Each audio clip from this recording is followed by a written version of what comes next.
ओम श्री योग वाशिष्ठ महारामायण निर्वाण प्रकरण 195वां सर्ग 29वां श्लोक।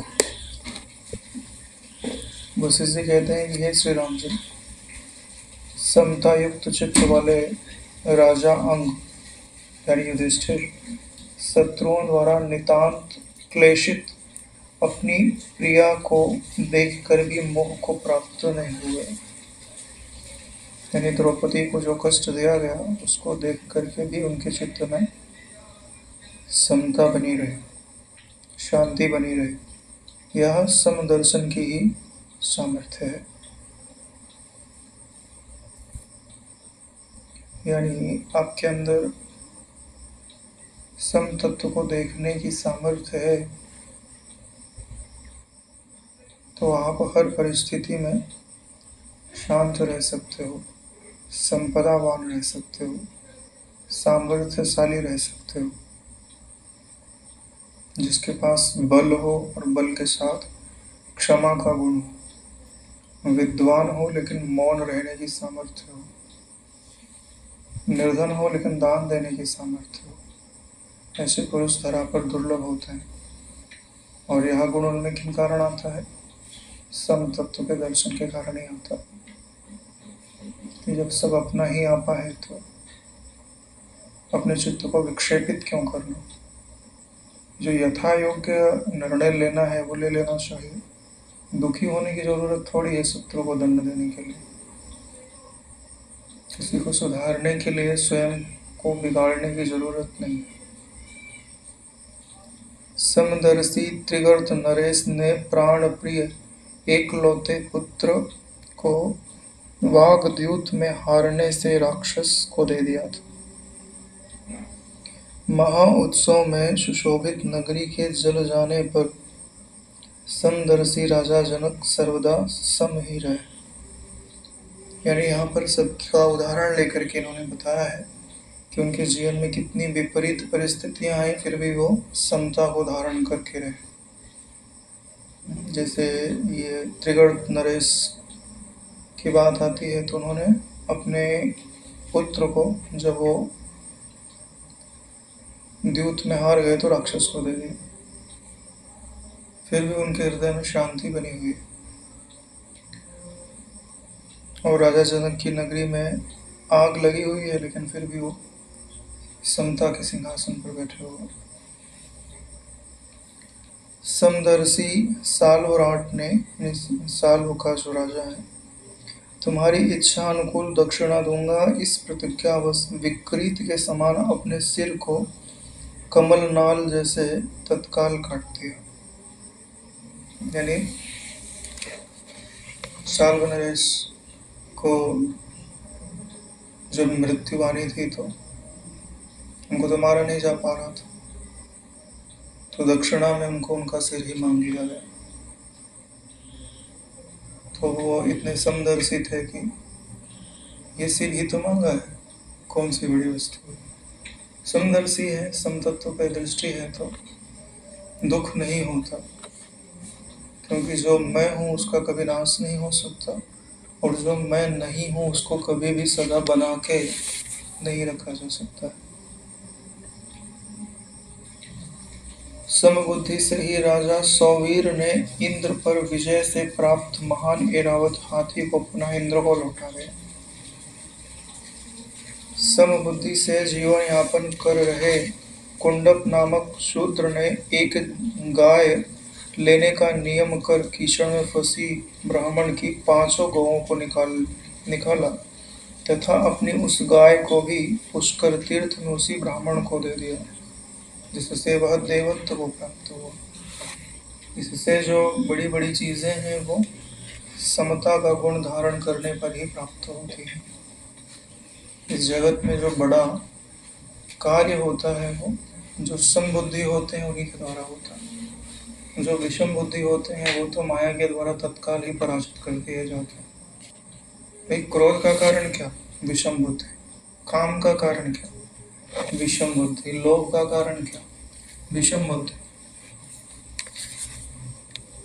अगर सम बुद्धि है तो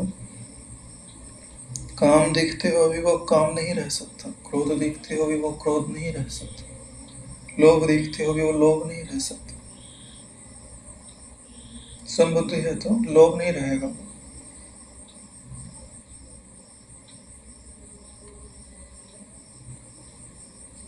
यानी कि ये जो सौवीर है इनको देवत्व की प्राप्ति हो गई है।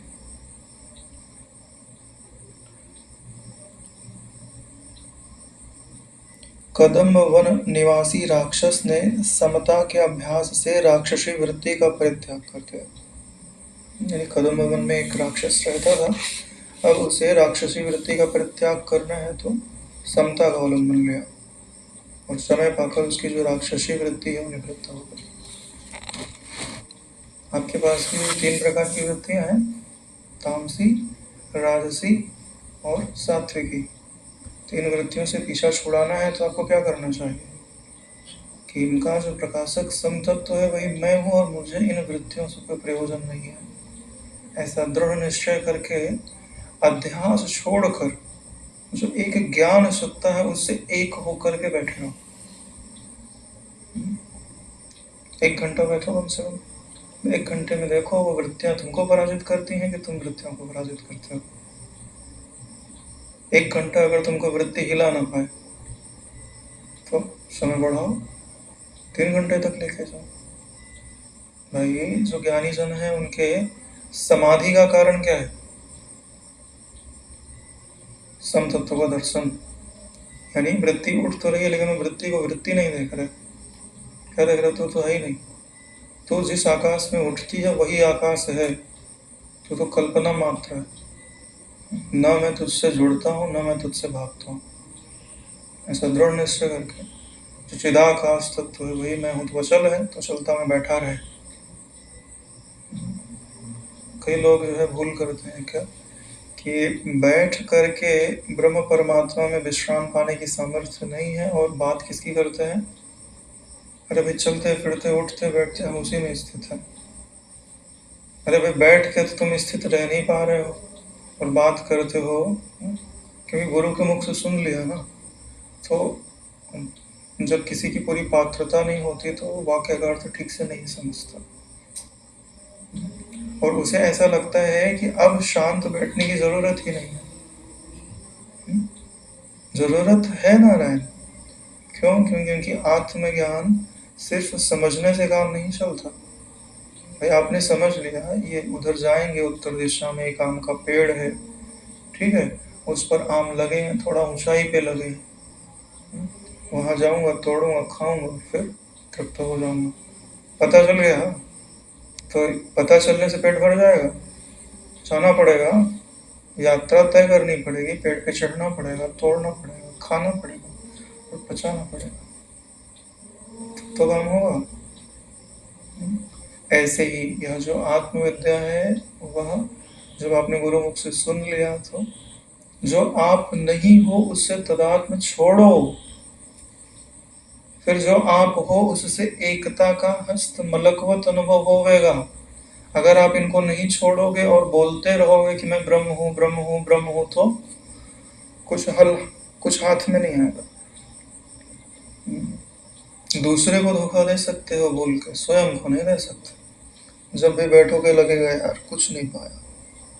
चित्त में जिस समय में चलना चालू किया था उस समय जितना विक्षेप था उतना आज भी है। उस समय जितना दुख होता था अपमान करने पे उतना आज भी है।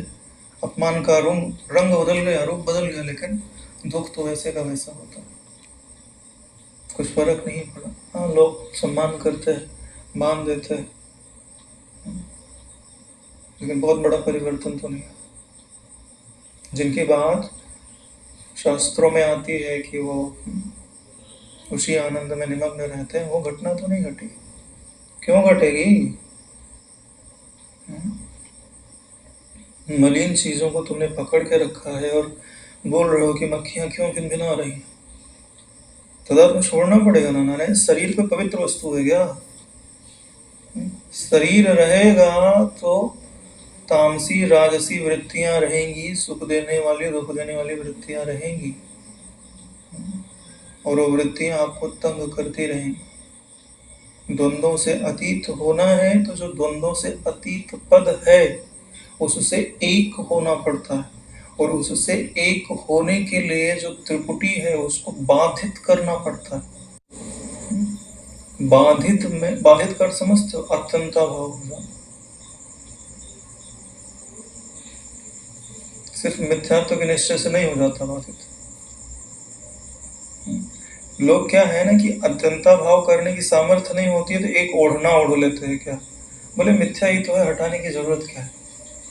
अरे ये बोलो नारायण कि उसी मिथ्या से तुमको प्रेम है, वो हटता है तो तुमको चिंता होने लगती है कि कहीं मेरा रस न छिन जाए। सच्चाई बोलने से डरते क्यों?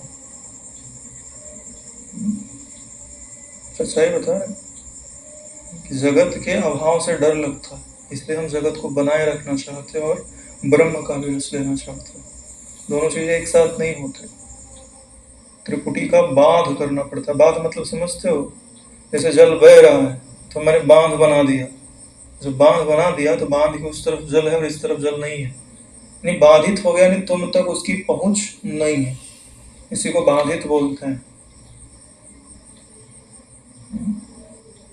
यहाँ तो बांध का उदाहरण दिया है, लेकिन इसका उदाहरण अग्नि से लिया जाता है। आ रहा था, हमने उसको अग्नि से जला दिया।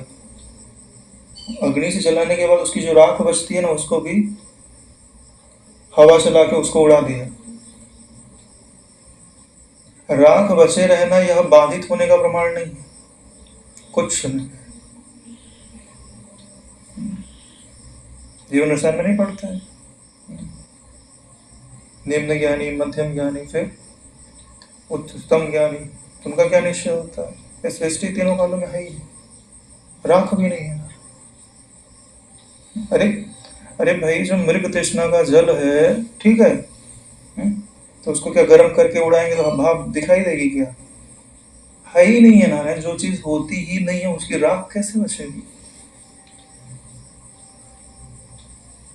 तो ये बात समझनी चाहिए कि जो सम तत्व का दर्शन है वही हमारी उन्नति में कारण है, और वही हमारी समाधि में कारण है। जैसे आपको पतंजलि योग के अनुसार समाधि लगानी है तो प्राण का निरोध कारण होता है, और ज्ञान के अनुसार समाधि लगानी है तो सम तत्व का दर्शन कारण होता है। और सम तत्व का दर्शन कुछ समय ऐसा करो कि आपकी त्रिपुटी का अत्यंत अभाव हो जाए, फिर आप फरियाद नहीं कर पाओगे कि मुझे वो आनंद नहीं मिला, मुझे वो शांति नहीं मिले, मुझे वो मधुरता नहीं मिली। और इसको करने में कोई परेशानी भी नहीं है, सिर्फ तुम करना नहीं चाहते इसलिए नहीं हो रहा। सच्चाई बता रहा हूँ, अगर आप करना चाहो तो 21 दिन के अंदर तो घटना घट जाएगी। आपकी बुद्धि तीव्र है, आपको वैराग्य है, नहीं मुझे ईश्वर ही चाहिए और कुछ नहीं चाहिए, इसी निश्चय का नाम वैराग्य होता है। मैंने मिठाई खाना छोड़ दिया, ये छोड़ दिया, ये छोड़ दिया, इसका नाम वैराग्य नहीं है। मुझे ईश्वर के सिवाय कुछ नहीं चाहिए, इस निश्चय का नाम वैराग्य है। ईश्वर को पकड़ना चाह रहा हूं ना, तो दूसरा थोड़ी पकड़ूंगा मैं।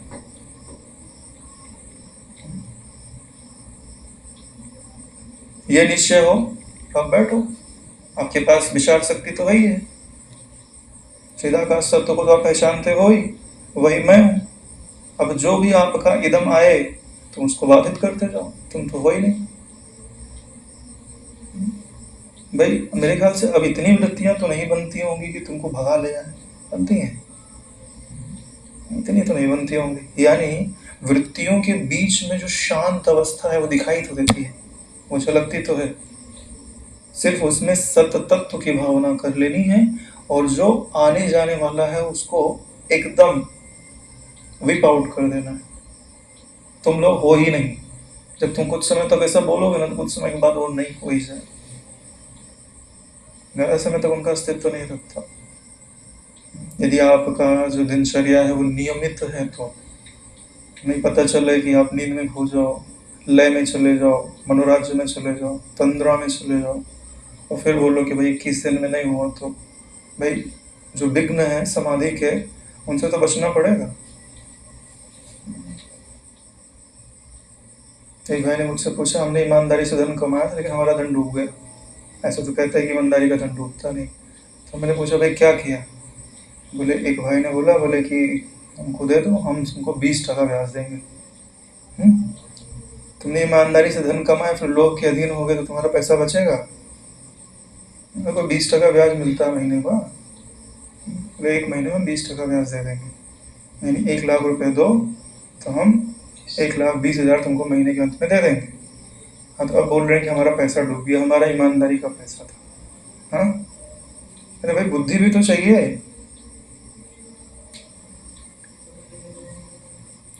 भाई आपकी ईमानदारी का पैसा हो तो सोच समझ करके, भाई आप अगर जो छल करने वाले उनके हाथ में ले जाके दे दोगे तो ले लेंगे ना। इसमें ईमानदारी क्या करेगी? भाई जो चीज तुमने कमाया है उसको कहीं नींद खराब तो नहीं कर रही, आलस से उसको बिगाड़ तो नहीं रहा है, काम की वृत्ति, क्रोध की वृत्ति, लोभ की वृत्ति आकर के उसको दूषित तो नहीं कर रही। सावधानी तो आपको रखना पड़ेगा ना। बोले नहीं, मैं तो ईश्वर के परायण था, मैं तो ईश्वर के लिए बैठा था, तो मुझे नींद क्यों आ गई? तो सतर्कता तुमको रखनी पड़ेगी कि ईश्वर को रखना पड़ेगा? अरे भाई अगर खेल में कुछ व्यवधान नहीं ना डाला जाए, कोई कठिनाई ना हो, तो फिर खेल का मतलब क्या रहा? ईश्वर तो सर्वसमर्थ है ही है, हो तो चाहे एक क्षण के अंदर तुम तत्वज्ञ हो जाओ। भीमभास भट्ट के अंतःकरण में जाकर के पूरे स्टका को प्राण से अलग कर दिया, पता ही नहीं कभी उपजे थे कि नहीं उपजे थे। ऐसा तुम्हारे साथ भी हो सकता है, लेकिन नहीं करते क्योंकि खेल चल रहा है। तुम अपनी मर्जी से जब चाहोगे तब मुक्त होगे, ईश्वर की मर्जी से नहीं, अपनी मर्जी से। तुम चाहते हो कि मैं बंधन में रहूं तभी बंधन है, तुम अगर ना चाहो कि मैं बंधन में ना रहूं तो तुम्हें बांधने वाला कोई नहीं। गलत बोल रहा हूं तो बताओ, प्रमाण सहित बताता हूं। तुम्हारा निश्चय है कि मुझे बंधन चाहिए, क्यों? ईश्वर का रस अच्छा नहीं लग रहा है, और तुम चाहते हो कि कुछ दिखे और मैं सुखी हो जाऊं। इसका मतलब है कि तुमको दिखने वाली चीज चाहिए, तो दिखने वाली चीज कहाँ मिलेगी? जहां बंधन है, तो बंधन मिल गया। भाई तुम उस जगह रस लो जहां बंधन नहीं है, तो वहां बंधन नहीं रहेगा। जहां भाई भाई जाल के अंदर जो दाना डाला है वही चुगना जरूरी है। जहां जाल नहीं बिछाया गया वहां जाके चुगो, नहीं फंसोगे।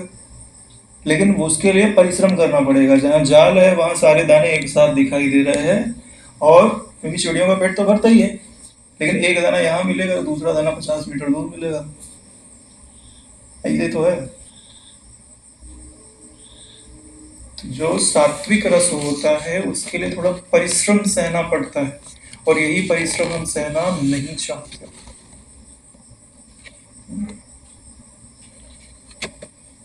एक शॉर्ट्स देखा मैंने, उसमें छोटा सा तालाब है, उसके अंदर मछलियां, उसका पानी सूख रहा है, और थोड़ी दूर पर 2-4 मीटर दूर ही बहुत बड़ा तालाब है, बहुत पानी है उसके अंदर।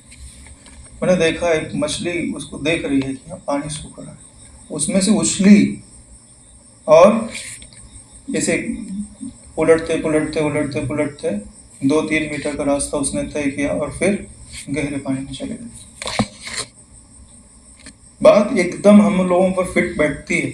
अगर इतनी हिम्मत है तो आत्म सुख तुमको मिले बगैर नहीं रहेगा। जहां तुमको विषयों का सुख मिलता था, मिलता क्या था, तुमको लग रहा है कि मिल रहा है, उसको छोड़ना पड़ेगा। जब तक वो 3 मीटर उसने तय किया उस समय कुछ नहीं है, पूरा मृत्यु का भय है। अगर नहीं पार कर पाई तो वहीं मर जाएगी, और वहां पानी नहीं है, और उसने अपनी इच्छा से छोड़ा है, अपनी इच्छा से छोड़ा, और तड़पते तड़पते तड़पते, क्योंकि हवा में तो सांस ले ही नहीं सकते, उछलते उछलते गई वो लंबी ईल मछली नहीं होती,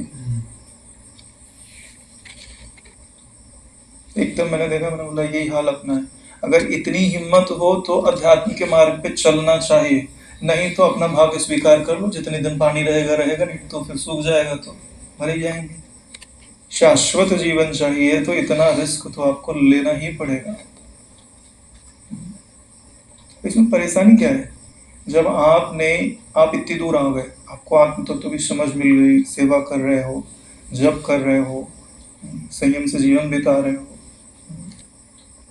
थोड़ा सा कष्ट और है। कितना? जब तक मनोवृत्तियां शांत ना हो जाएं तब तक मनोवृत्तियों के झटके सह लेना और उफ ना करना। इतना ही तो है, और क्या है। आप शांत तो बैठ जाओ, जब तक मनोवृत्तियां पूरी तरह शांत नहीं हो जाती तब तक मैं उठूंगा नहीं।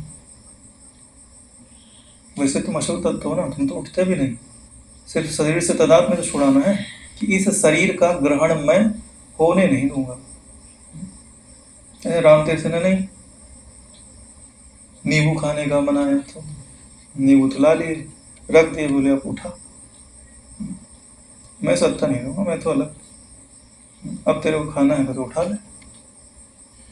उठा सकता है? हाथ की स्वतंत्र सत्ता है क्या? तुम्हारी सत्ता के बगैर हाथ कुछ नहीं कर सकता। ठीक है, ऐसे ही जब तक आप ऐसा निश्चय नहीं करके बैठोगे नहीं ना, तब तक घटना नहीं घटे। सही बता रहे, लिख के रख लो, यही रास्ता है। योग वासिष्ठ पढ़ के तो हमने ऐसे ही समझा। जो थोड़ा बहुत जो अनुभव में आता है वो भी ऐसे ही अनुभव में आता है। नहीं तो आप जीवन भर फरियाद ही करते रहोगे। क्या बोले, सब कुछ तो पता चल गया है मुझे, लेकिन बस अब स्थिति करना बाकी है। और ये जो तुम्हारी बात है ना, ये पूरी जिंदगी रहेगी कि स्थिति करना बाकी है। किसी से पूछो तो क्या बोलते हैं? सब हमको पता तो है कि आत्मा साक्षी है, ब्रह्म है, अपन अलग है देह से, अपन ब्रह्म है, सब जगत मिथ्या है। तो फिर हो गया, बोध हो गया आपको? बोले नहीं, अब ज्ञान समझ लिया, आप धीरे धीरे स्थिति करेंगे। कब करेंगे नारायण? क्योंकि स्थिति करने में या तो रुचि नहीं है, या तो स्थिति कैसे किया जाता है इसके लिए आपने ज्ञान को क्रमबद्ध नहीं किया है। ज्ञान होना जरूरी नहीं है, क्रम से होना जरूरी है। भाई तुम्हारे किचन में शक्कर भी है, नमक भी है, हल्दी भी है, सब चीजें हैं, इन सब चीजों पे अलग अलग लेबल लगा होना चाहिए, किसमें क्या रखा है पता चला। एक बार हम लोग सब्जी बना रहे थे, घर की बात है, तो रखा हुआ था एक डब्बे में सोडा रखा हुआ था। उसने सोचा ये तो नमक है, उठा के सोडा ही डाल दिया, एक चम्मच पूरा भर के।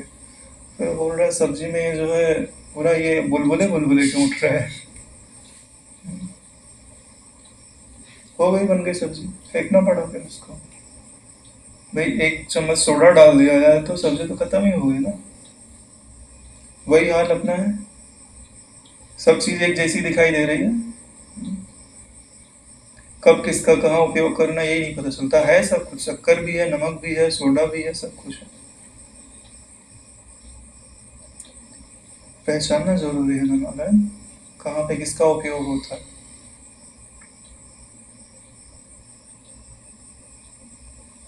हाँ, तो जो राक्षस था उसने समता का अवलंबन लिया, यानी सम दर्शन का अवलंबन लिया, अपने चित्त को सम रखने लग गया। तो अब राक्षस वृत्ति तो निवृत्त ही हो जाएगी ना नारायण, क्योंकि वृत्ति का काम ही क्या है।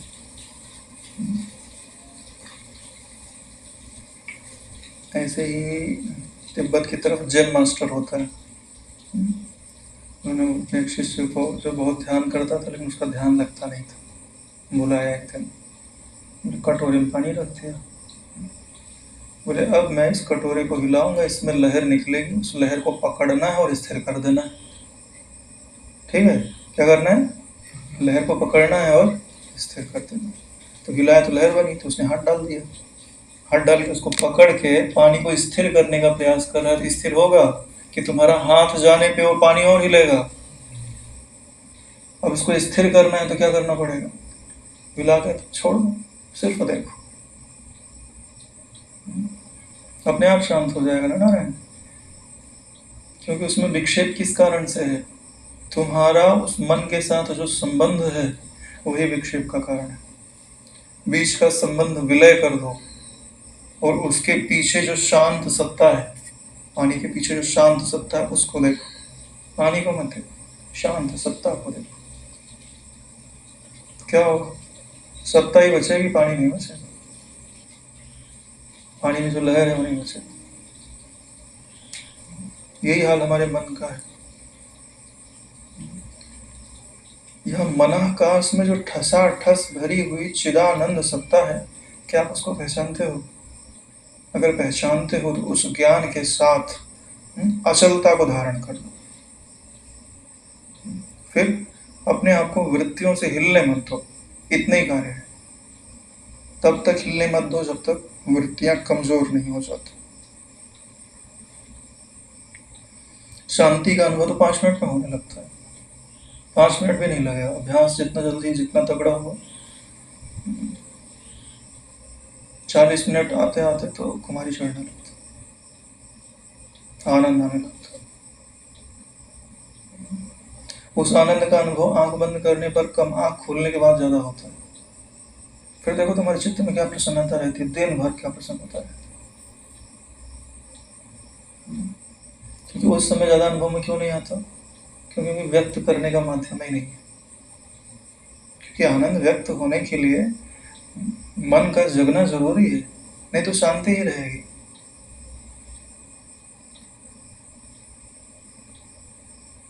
बाल चंद्र तुल्य जड़ भरत ने समबुद्धि से ही भिक्षा पात्र में मिली भिक्षा अग्नि को गुड़ मोदक के समान खा लिया।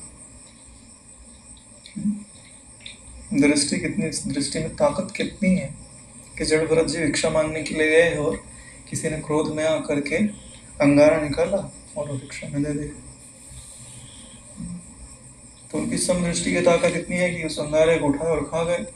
और तो लड्डू खा रहे हैं,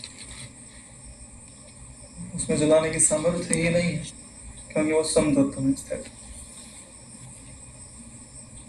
प्रकृति अपने नियम बदलने को तैयार हो जाती है, जो सत्य में सम तत्व के परायण है।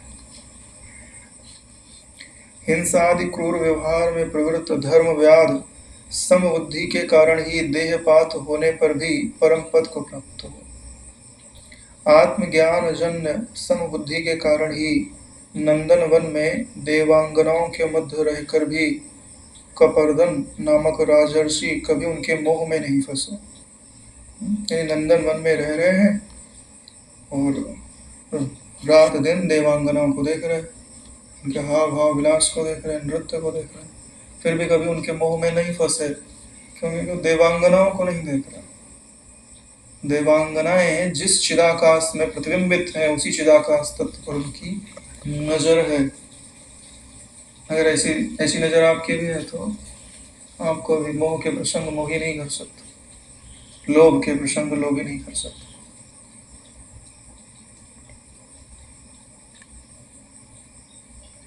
एक दिन में घटना नहीं घटेगी। अभ्यास, आत्मज्ञान कोई चमत्कार से नहीं घटित होता, इसलिए तो बोलते हैं वरदान और श्राप से नहीं प्राप्त होता। आत्मज्ञान ठीक वैसे ही है जैसे एक बीज बोया जाता है, धीरे धीरे गलेगा, अंकुर निकलेगा, धीरे धीरे उसमें पत्ते निकलेंगे, फिर बड़ा होगा, फिर एक दिन उस पर फल लगेगा। जिस दिन फल लगा ना उस दिन अनुभूति भी फल लगता है, फिर उसको खाकर तृप्त होता है। फिर एक बार फल देना चालू कर दिया तो फल ही फल है, कल्प वृक्ष है।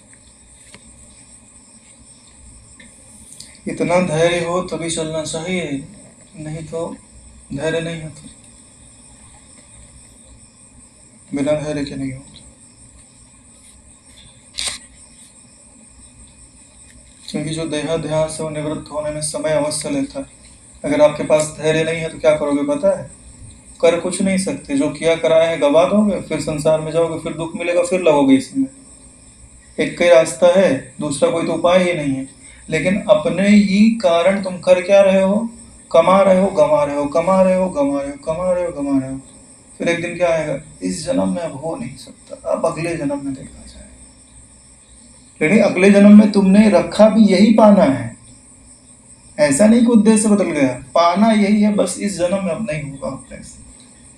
एन के एन प्रकार ये उम्र कट जाए। ऐसा क्यों हो रहा है? क्योंकि 5% चले और बोले अब नहीं होगा, छोड़ देते। फिर 5% चले, फिर छोड़ देते। कभी बहुत हिम्मत आई तो 20% चले, फिर छोड़ दिए। ऐसे नहीं हो रहा है। एक बार कितना ही कष्ट मिले, 100% चलना पड़ेगा। और कष्ट सिर्फ किसका है? अपनी मनोवृत्तियों को सहने का है, और कोई कष्ट नहीं है। और ऐसे सहो कि उनकी व्यथा तुमको व्यथा ना लगे। यम ही न व्यथयन्ति येते पुरुषम पुरुषर्षभ सम सुख दुखम धीरम समृतताय कल्पते। अमृत के योग्य कौन है? जिसको सुख सुखी नहीं करता, दुख दुखी नहीं करता, जिनको इंद्रियों और विषयों के संयोग व्याकुल नहीं करते, वही तो मोक्ष का अधिकारी होता है। इसका मतलब समझते हो? अंतःकरण से तदात्म नहीं है। अंतःकरण के तदात्म छोड़ने के लिए तो बात बताया है कि जो अचल तत्व है वही मैं हूं, उस अचलता का अनुभव करो और फिर उसमें ऐसे अचल बैठे रहो कि वृत्तियां तुमको हिला ना पाए। जब हिला नहीं पाएंगे तो उस देर में अपने आप ही शांत हो जाएंगे, तुम ही तुम रहोगे। इतना सरल है, कठिन थोड़ी। और है कठिन तो महाकठिन है। कठिन क्यों है? क्योंकि जब तुम अपनी ही इच्छाओं को नियंत्रित ना कर पाओ, अपनी ही इंद्रियों को नियंत्रित ना कर पाओ, तो अभी तो जो तुम्हारे चित्त में समाधान है वो सत्संग करने के कारण है। जो वस्तु जैसी है वैसा समझ में आ रहा। एक समय ऐसा था कि वैसा समझ में भी नहीं आता था। सब गुड़ गोबर, भाई गुड़ और गोबर मिला दोगे तो ना खाने के लायक रहेगा ना उसकी पूजा ही हो पाएगी, दोनों काम से गया हो।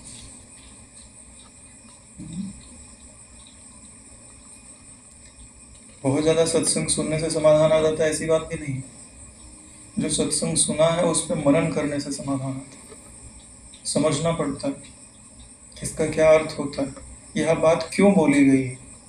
ये सब जब तक विचार नहीं करोगे तब तक थोड़ी ना समझ में। हाँ, तो ये कपर्दन ऋषि है वो उन देवांगनाओं के मध्य रहकर भी मोह में नहीं फंसे। का परित्याग कर विंध्याचल के दुर्गम प्रदेश में चिरकाल तक निश्चेष्ट रहे। तो चिरकाल तक निश्चेष्ट रहने पर भी निश्चेष्ट कैसे रह सकता है? कि भाई निश्चेष्टता में भी सुख मिल रहा हो तभी निश्चेष्ट रह सकता है, क्योंकि कोई भी व्यक्ति बिना सुख के नहीं रह सकता। तुम्हारा मन जब तक उसको रस नहीं आ रहा ना तब तक रहेगा ही। किसी न किसी चीज को उसको रस अवश्य आता है। और बड़ी बात क्या पता है, ये मन रूपी देवता ऐसे है कि उनको किसी भी चीज में रस आ सकता है। क्यों? क्योंकि रस वस्तु में है ही नहीं, वो उसमें खुद में है। और जहां आरोपित करेगा उसको लगेगा यही रस है। नहीं तो सिगरेट पीने में अगर रस हो सकता, तंबाकू खाने में अगर रस हो सकता है, तो भैया किसी भी चीज में रस हो सकता है। क्योंकि ना उसमें कोई स्वाद है, ना कोई तृप्ति है, ना कोई आनंद है। तो रस काहे का है? मन ने मान लिया कि है तो है, नहीं है तो नहीं है। समदर्शिता के कारण ही देव पूजित सिद्ध पुरुष तप के क्लेशों एवं भोगों में कभी खिन्न नहीं होते। यानी जो सिद्ध लोग हैं वो बड़ी तपस्या करते हैं, लेकिन समबुद्धि होने के कारण ही वो जो कष्ट है उनको कष्ट नहीं लगता, जो क्लेश है उनको कभी खिन्न नहीं करते।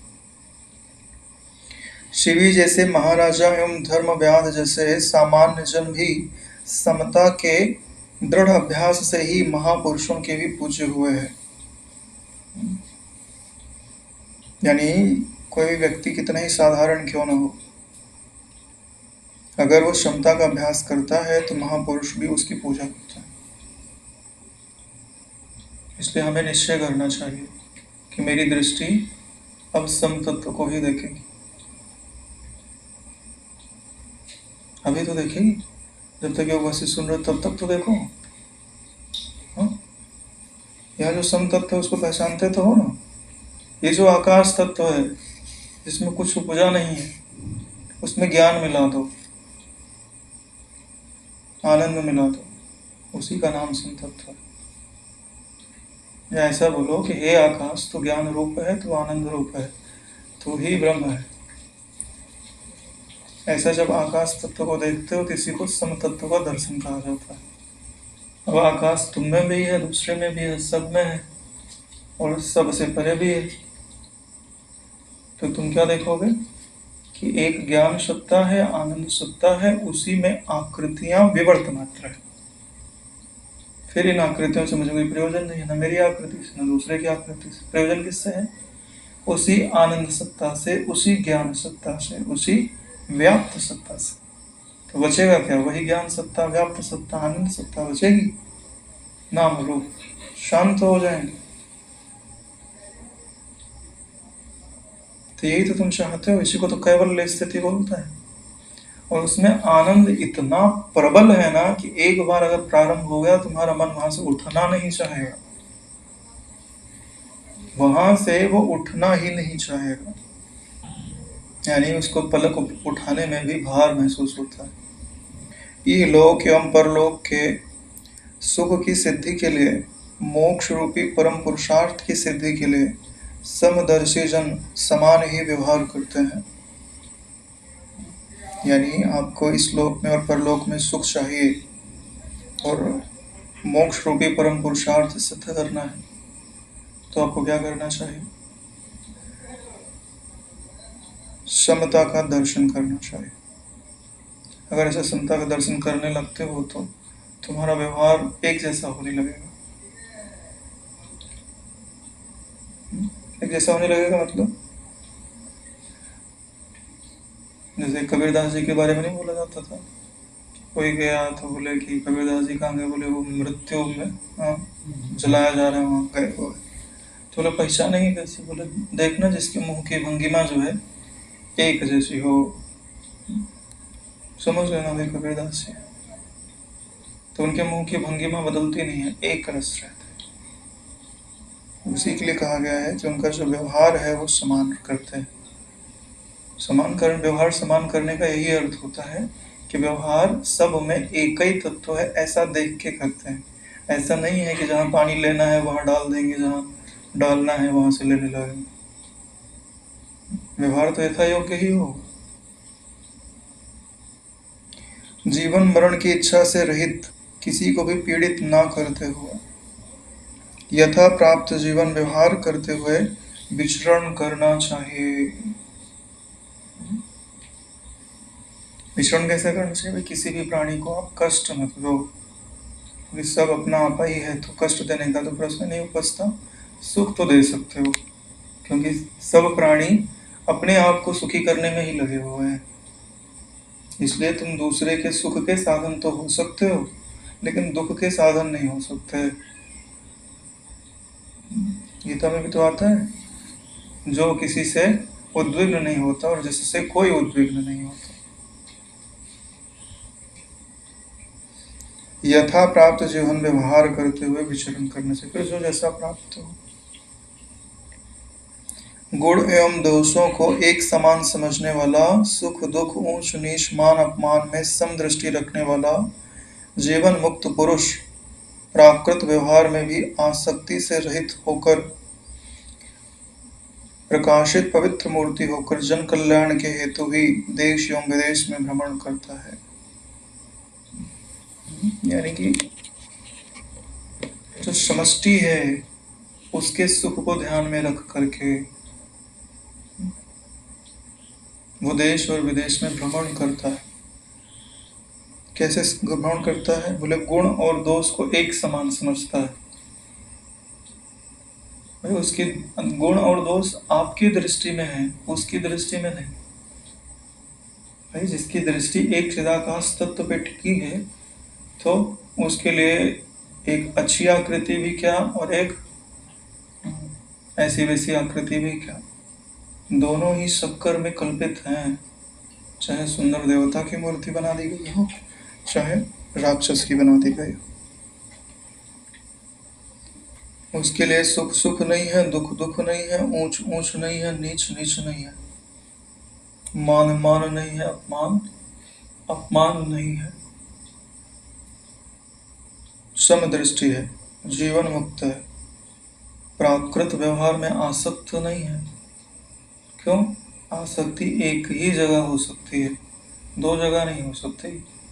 या तो वह चिदाकाश तत्व में ही आसक्त हो सकता है, या तो नाम और रूप के किसी विशेष फॉर्म में ही आसक्त हो सकता है। तो एक जो आसक्ति है वो टिकती नहीं है, और एक जो आसक्ति है वो मिटती नहीं। नाम रूप की आसक्ति टिकेगी नहीं, वो मिटेगी मिटेगी, अपना फॉर्म बदलेगी बदलेगी।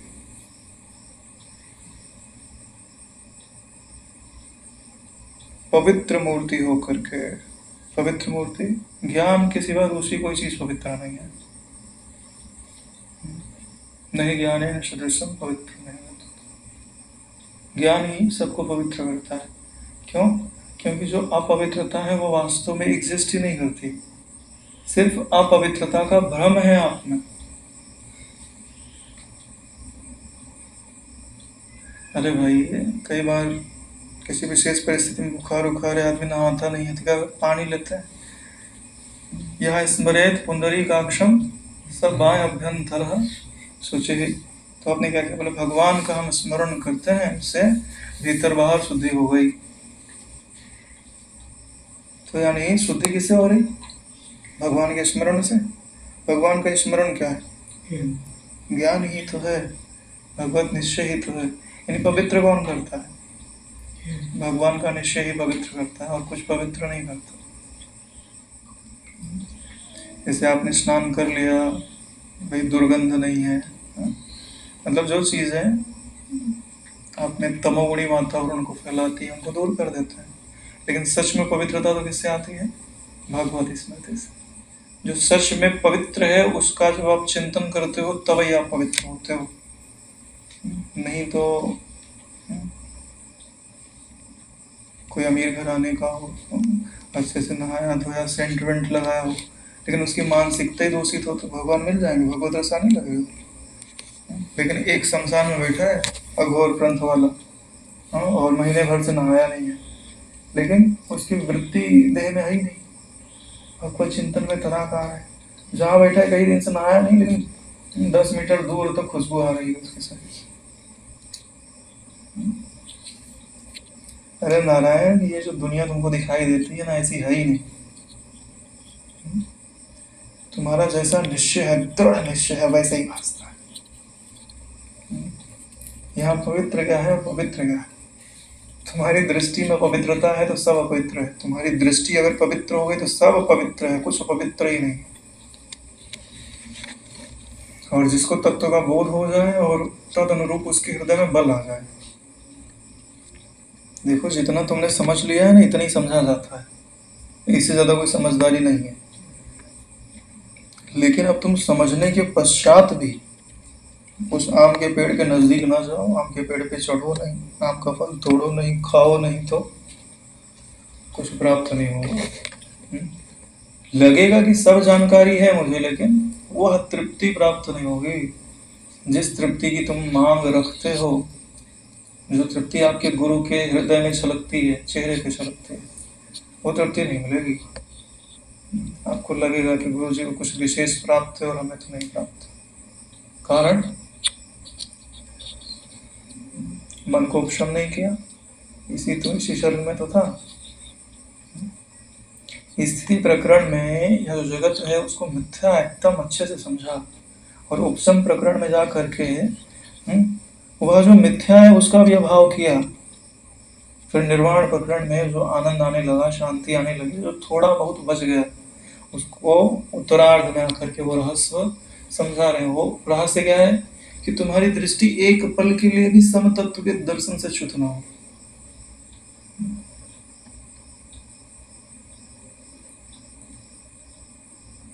समतत्व का दर्शन क्या है?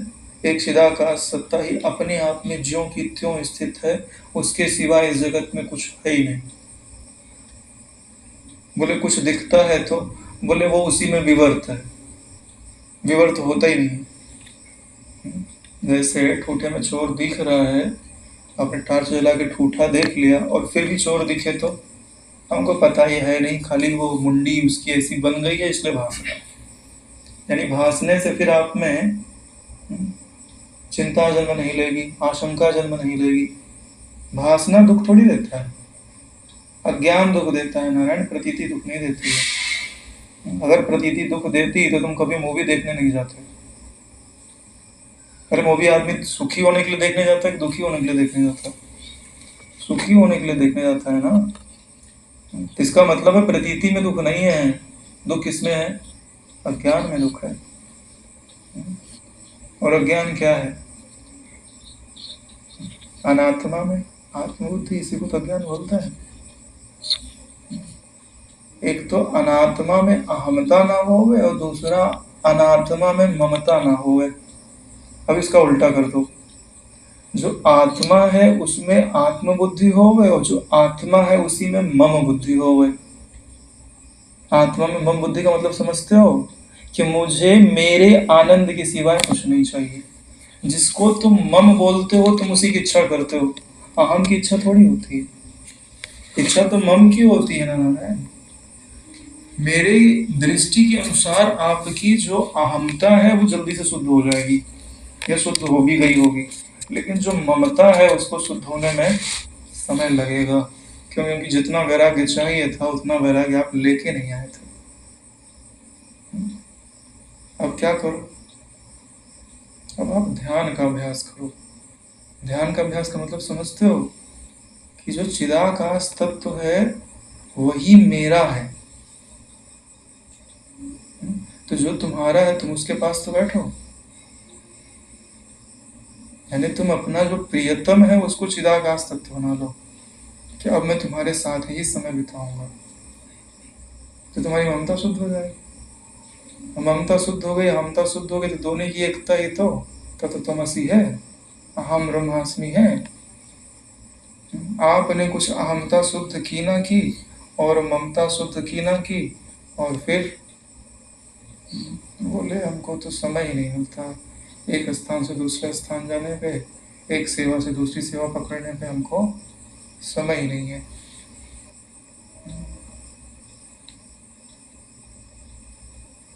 भाई समय तो होना चाहिए। जैसे किसी का विवाह हो जाए, अब वो घर के कामों में इतनी लगी रहे कि उसको पति के लिए ही समय ना होवे, तो भैया तुमने शादी क्यों की? भाई वो पति के लिए विवाह किया ना उसने, पति के सानिध्य के लिए, कि परिवार के लिए किया है? परिवार बाई प्रोडक्ट है। पति के कारण परिवार है, परिवार के कारण पति नहीं है। भाई सबकी सेवा कर ले, पति की सेवा नहीं करे तो उसके विवाह का क्या अर्थ हुआ? कभी उसको उसकी संतान परंपरा चलेगी? कभी नहीं चलेगी।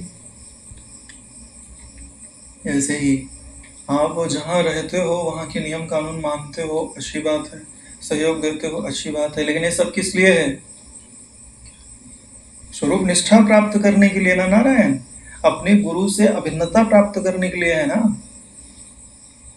हमने बोले सब कुछ कर लिया, लेकिन अपने गुरु का जो वास्तविक सम्मान है, जिससे हमारे गुरु जी वास्तविक प्रसन्न होते हैं, बोले वो नहीं करेंगे। बोले समय नहीं हमारे पास उसके लिए। तो जो उत्तम तत्ववेत्ता जन है तुमको देख के हंसेंगे। बोले क्या? बोले लौकी छील लिया, काट लिया, बना लिया, रोटी भी बना लिया, खाने के बारे में बोले समय नहीं मेरे पास खाने का। तो क्या होगा?